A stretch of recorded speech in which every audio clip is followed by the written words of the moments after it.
Господин Кьосев, честита победа. Получи ли се дерби? Горе-долу получи се нещо като дерби. Мисля, че заслужено победихме днеска. Искам да кажа, че трудно се играе срещу противници, които не искат много да се надиграват. Ние влезнахме като фаворити в този матч. Беха и по-освободени децата, защото водиме доста пред ЦСК. Според мен отбора на ЦСК е доста приличен отбор.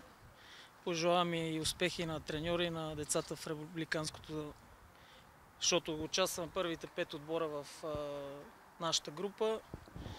Дано да се срещнем по-натам и на самото републиканско. Кое беше най-важното днес за успеха?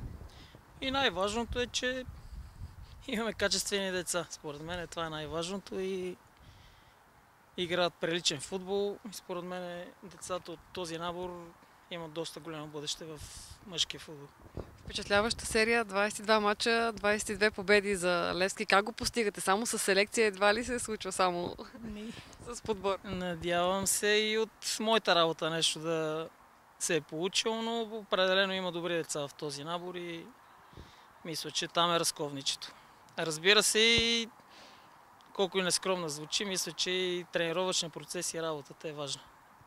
Особено при подрастващите, мисля, че това е най-важното.